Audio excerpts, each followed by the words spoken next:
ఈడికేం చేత కదరా, లైఫ్లో ఏం పేకలేక ఫిలాసఫీలు అని చెప్తుంటాడు అని అంటుంటారు. అసలు ఈ ప్రపంచంలో బ్రతికే ప్రతి మనిషికి ఫిలాసఫీ ఎందుకు అవసరమో తెలుసా? అది లేకపోతే ఇప్పుడు ఏమవుద్దట? మీకు తెలిసిన ఎగ్జాంపుల్ ఒకటి చెప్తాను.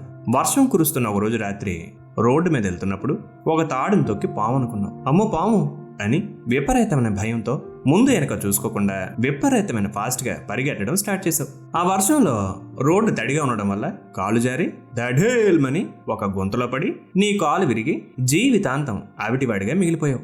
ఫైనల్ గా నీ కాలు విరిగాక తెలిసిందే అక్కడ ఉన్నది పాము కాదు, చిన్న తాడు ముక్క అని. జస్ట్ ఒక చిన్న తాడు ముక్కకు భయపడి ఏకంగా ఎప్పటికీ నడవలేని విధంగా నా కాలునే విరగొట్టుకున్నానా అని నీ మనసులో తీవ్రమైన అంతర్మదనం స్టార్ట్ అయ్యి ప్రతిరోజు బ్రతికున్నంత కాలం అలా దాన్ని తలుచుకుంటూ బాధపడుతూనే ఉన్నాం.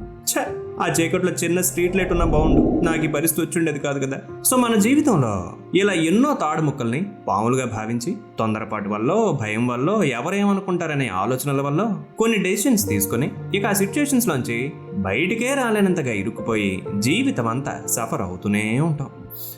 నాకు మొదట్లోనే ఈ మాత్రం క్లారిటీ ఉంటే ఎంత బాగుండవు కదా అని. సో ఫిలాసఫీ అనేది ఆ చీకట్లో ఉండే స్ట్రీట్ లైట్. అది నీకు తాడుని పాముగా, పాముని తాడుగా భ్రమలో పడకుండా నీకు క్లారిటీ వచ్చేలా చేస్తుంది. లైఫ్ లో ఏం జరిగినా సరే ఆ లైట్ తీసుకోరా అని అనుకోవడమే ఫిలాసఫీ అంటే కానే కాదు. బేసికల్ గా ఫిలాసఫీని అర్థం చేసుకునేవాడు ఎలా ఉంటాడంటే, వాడు ప్లెజెంట్ గా ఉండడానికి బయట సిచ్యుయేషన్స్ పై ఆధారపడ్డావు. ఎందుకంటే బయట సిచ్యుయేషన్స్ అనేవి ఎప్పుడూ మన కంట్రోల్లో ఉండవు. అండ్ మన కంట్రోల్లో లేని సిచ్యుయేషన్స్ మీద గానీ మన జీవితాన్ని నిలబెడితే ఆ సిచ్యుయేషన్స్ కంట్రోల్ తప్పినప్పుడు మన మానసిక స్థితి కూడా భూకంపం వచ్చినప్పుడు భూమి ఎప్పటికీ కంపించదులే అనే నమ్మకంతో కట్టిన కొన్ని బలహీనమైన బిల్డింగ్స్ ఎలా కూలిపోతాయో, ఫిలాసఫీ అనే స్ట్రాంగ్ సిమెంట్తో కట్టిన జీవితాలు కూడా కంప్లీట్గా అవుట్ ఆఫ్ కంట్రోల్ అయిపోతాయి. సింపుల్గా చెప్పాలంటే ఫిలాసఫీని అర్థం చేసుకున్నాడు వాడి దగ్గర ఏమున్నా లేకపోయినా వాడి మానసిక స్థితి ఎప్పుడు బ్యాలెన్స్డ్గానే ఉంటుంది. అలా బ్యాలెన్స్డ్గా ఉండగలిగే వాళ్ళని మోసం చేయడం కానీ, ఎమోషనల్గా హర్ట్ చేయడం కానీ ఎవడి వల్ల కాదు. చాలా మంది ఫిలాసఫీ చదివిస్తే సెల్ఫ్ కంట్రోల్ వచ్చేస్తుంది అనుకుంటారు. అసలు సెల్ఫ్ కంట్రోల్ అంటే అర్థం ఏంటో తెలుసా?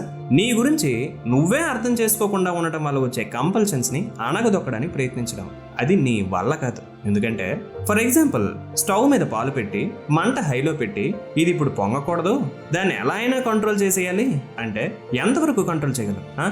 నీళ్లు జల్లుతుంటే పొంగవు కదా అంటావా? కానీ ఎన్ని నీళ్లు జల్లుతావు, ఎంతసేపు జల్లుతావు? చెయ్యాల్సింది నీళ్లు చల్లడం కాదు, ఎయిదర్ స్టవ్నైనా కంప్లీట్ గా ఆపేయాలి లేదా సిమ్ములో అయినా పెట్టాలి. అంటే కంట్రోల్ చేయాల్సింది గిన్నెలో ఉన్న పాలని కాదు, దానికి కారణమవుతున్న మంటని. అలాగే నిన్ను నువ్వు కంట్రోల్లో పెట్టుకోవడం కాదు, నీ బుర్రలోకి ఎక్కిస్తున్న ఇన్ఫర్మేషన్ ని కంట్రోల్లో పెట్టాలి. అది ఏ రూపంలో ఉన్నదైనా సరే. సినిమాలు, సోషల్ మీడియా, న్యూస్ పేపర్లు, చుట్టాలు, ఫ్రెండ్స్, ఈవెన్ కొన్నిసార్లు సొంత కుటుంబ సభ్యులైనా సరే. కాదంటారా?